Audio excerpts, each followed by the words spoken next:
There are a few things that I'm looking for tonight in this matchup.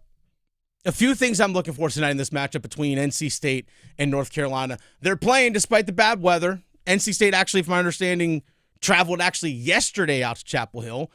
Maybe they'll stay the night in Chapel Hill tonight. We will see. By the way, if you're going to the game, be safe.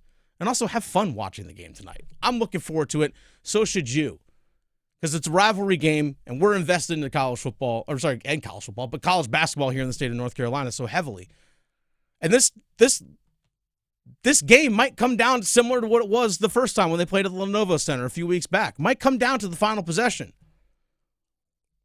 Jalen Washington gets a game-winning dunk and gets a block at the end of the game as well. It might come down to that. You never know when it comes to these rivalry games. Heck, you might get the blowout like we saw at Cameron Indoor between UNC and Duke. You never know. There are things that I want to see from both sides, and also things I don't want to see from either side. I got one for each. I'll start with North Carolina, the thing that I want to see tonight. I want to see them use their bigger lineup. I want to see them use their bigger lineup. It might come at the expense of playing a little bit more half-court offense than what they probably want to. But I think for their sake, on the defensive end, if they can limit the turnovers, they're not going to give up as much transition opportunities to other teams, where other teams are just catching quick 8-9-0 runs. Against Syracuse, I truly feel their best lineup on the floor during that game, and I think Hubert Davis needs to really look at carrying it over into this one, was R.J. Davis handling the point, Ian Jackson as the 2 guard, Drake Powell at the 3, Jalen Withers at the 4, and then either Jalen Washington or Van Allen Lubin at the 5. That, to me, I think gives them the best versatility and size of their lineup. Jalen Withers is pretty good defensively. He had a few blocks in that game against Syracuse. He's also on the offensive end, can stretch the floor and step outside to shoot 3-pointers. I know he doesn't shoot the volume of like 5 3-pointers a game. That's also probably not the thing you're going to ask him to do. But in times in his career, he has been over 40%. He's like over 42% this year. His last season at Louisville in 2022-2023, he averaged taking 3-point attempts per game and shot over 41% doing it. So again, he's not incapable, but it's an added element, but he also brings some size that can help you in the rebounding game as well. And I think, that can give Hubert Davis the best versatility. And then Drake Powell at the 3 at 6'6" with his length and his athleticism. Drake Powell's a pretty good defender. I would like to see him more on the offensive side of things, like to see more usage from him. But defensively, he brings an element of shot blocking as well. He can step out on the perimeter and guard as well. It gives you your best defensive lineup. And if your defense is solid, it's always going to keep you in games. It's always going to keep you in games. And I think also that lineup limits a lot of the turnovers that we've seen. There have been a lot throughout this season of games of just careless turnovers by North Carolina. Just careless.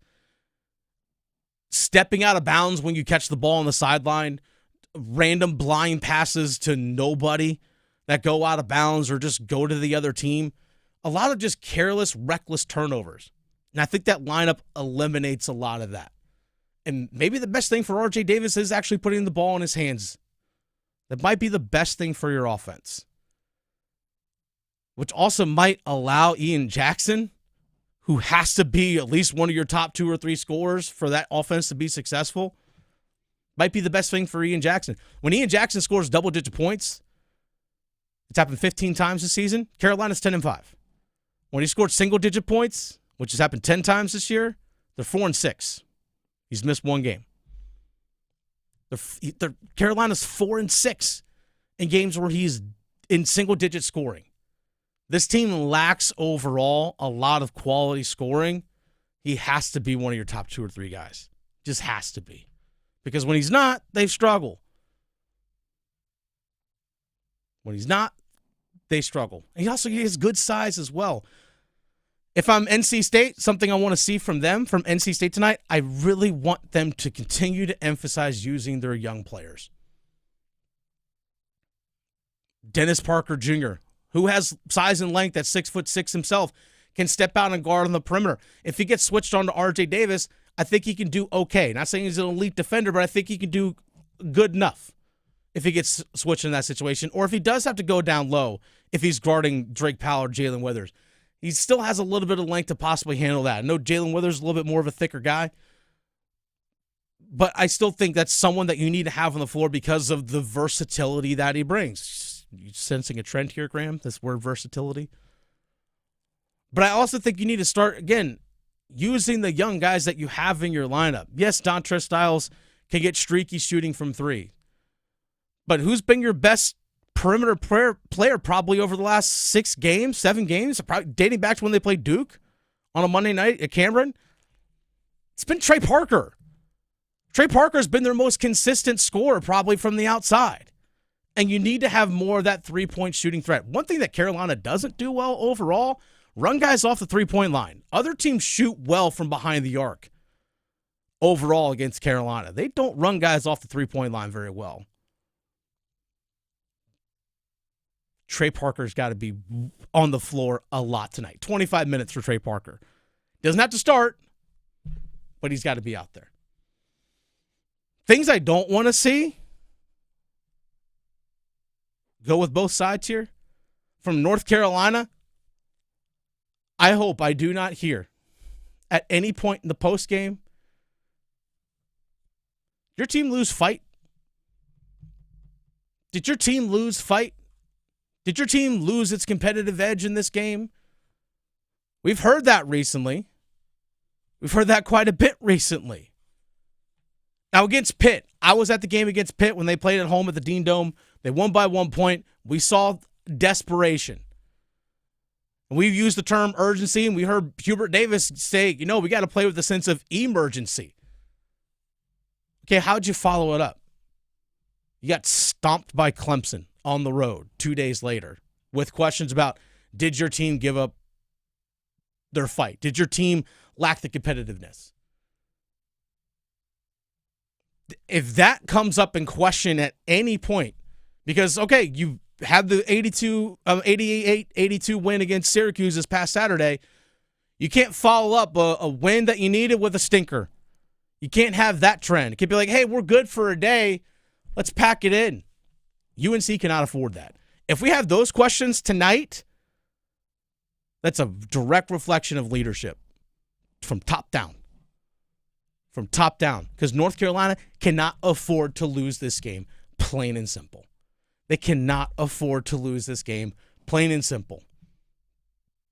Their season hinges on it, on winning this game tonight, and then winning the next one, and the next one, and the next one before they get to Duke at the end of the year. There's no leeway for this team. According to bracket projections, they're one of the first 4 teams out of the NCAA tournament. They're fighting for their tournament lives. For them, they have to have the mindset of win or go home. For them, it's playoff time already. It's tournament time. Win or go home. You have to have that mindset if you're North Carolina now. Now. And don't wait until late in the game if you're in a tight one to finally find motivation, which is something we've heard Hubert Davis say. Remember the Boston College game that went to overtime a few weeks ago?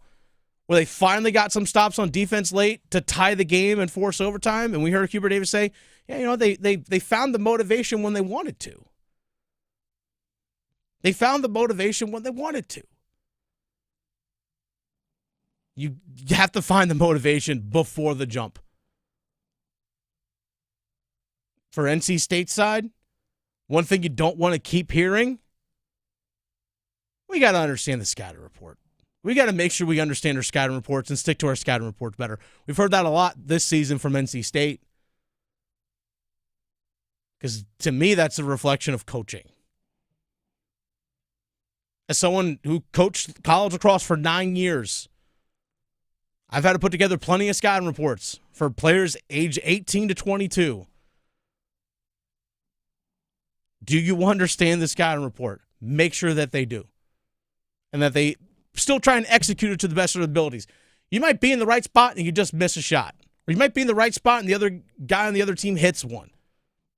At least you understood where you needed to be. Should be a fun one tonight. I can't wait for it. We're definitely going to be talking about it tomorrow on The Fan.